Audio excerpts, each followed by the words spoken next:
All right, if I can get everyone to take their seats, let's get this thing started.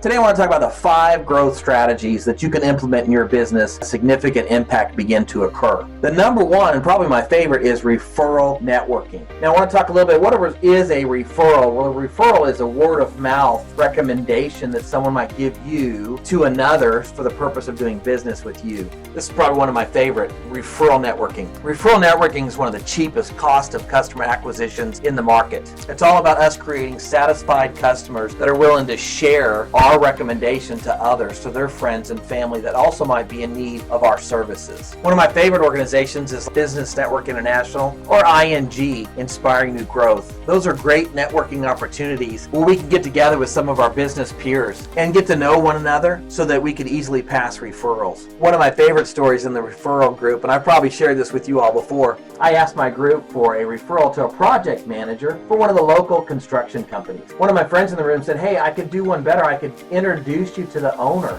of the construction company. How would you like that? I said that, of course, would be awesome. And then we ended up going over together. We met with the owner for about 20 minutes, had a great conversation. And after that meeting, within 24 hours, I had 2 project managers call me for the purpose of doing business with them. And that business began to grow and develop from there. That's one of my favorite stories when it comes to referral networking. But I also want us to think outside of just that networking opportunity, but recognize that your customers, the satisfied customers that you work so hard to get, are very willing to share referrals with others. As a matter of fact, a Bain & Company study said that 87% of our satisfied customers said they'd be happy to give a referral. But you know what's sad? Only about 7% of us ask. So in implementing the growth strategies of referral networking, what I want to encourage you to do is, after the job and you've satisfied the customer, they're happy with the implementation, I want you to ask, is there someone else that you know that might benefit from a similar service? When it comes to the 2 types of referrals that I mentioned, the networking group and then the customer giving referral,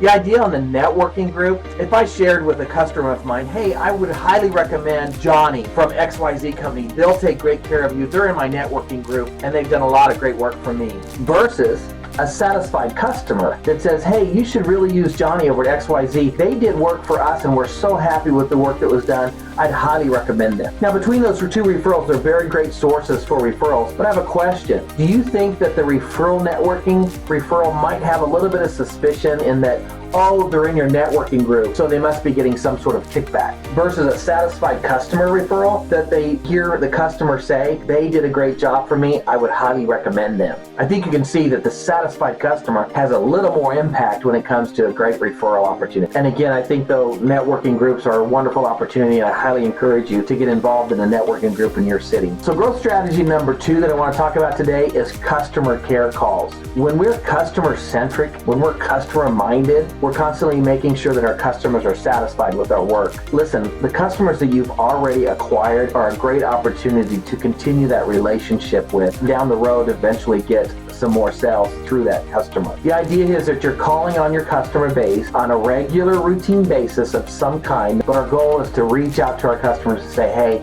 I'm just checking on you to make sure everything's going okay. You're completely satisfied, and if there's anything that please let me know. When you do that from time to time, on maybe in that second or third care call, you could possibly ask for a referral. The 3rd growth strategy I want you to consider implementing is the lead nurturing. Now remember, not everyone was ready to buy, and those referrals that you got through your networking group or through your satisfied customers, they're not necessarily always ready to buy. So by placing them in your CRM gives you an opportunity to follow up with them. They weren't ready then, but it doesn't mean they're not going to be ready soon in the future. So have that well-developed customer relations management software format that allows you to go back in and see when the last time that you'd reached out was, any notes that you took, and then in this next opportunity you can reach out to ask them.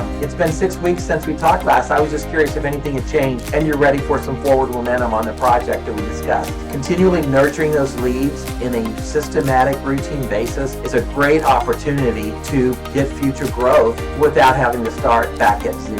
The number 4 growth strategy is to be the trusted advisor. Look, you have access to a lot of information. When you're reaching out to your prospect, one of the things you might want to consider is what's trending in their industry. What are some of the pitfalls that might be projected in this industry? For example, if you're in the medical community, you might be aware that Medicare is going to make a reduction in the amounts that they reimburse to the medical practice. That would be some information you'd be able to pass along to a prospect that you're working on. Another thing is that you might provide them with information. Hey, if you don't use my services, at least be aware, here are the 5 things you need to watch out for when you're hiring this kind of company to take care of your needs. Another one, for example, again in the medical community, is a lot of physicians outsource their billing and their coding. What we know is there's a report that says about 60-some% of medical practices outsource with 3 or 4 different companies at one time. The idea there is that if one of them fails, they're never having to start back over and begin the process over again. And that's very good information to pass on to a physician's office that may not be utilizing that yet. So be the trusted advisor. You're not always looking for the sale.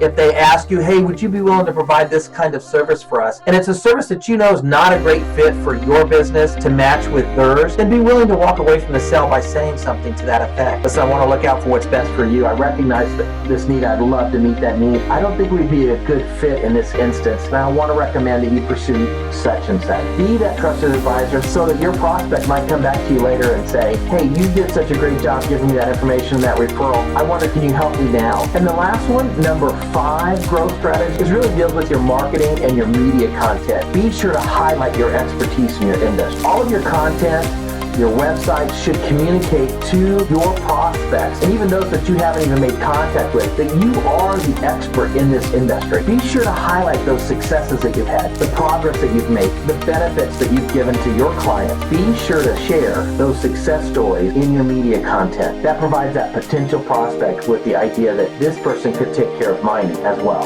And look, these are very easy to implement strategies. With a little bit of strategic planning and listing out your tactical approach to this strategy, you could implement all 5 of these in a matter of a weekend and begin seeing growth in your business. All right, guys. Well, this episode is over. I want to thank you for joining us. Be sure to comment down below if there's a particular question that you have that I might be able to help address in one of our Integrator Nation meetings. All right, everyone, get back to work and stay focused. Meeting adjourned.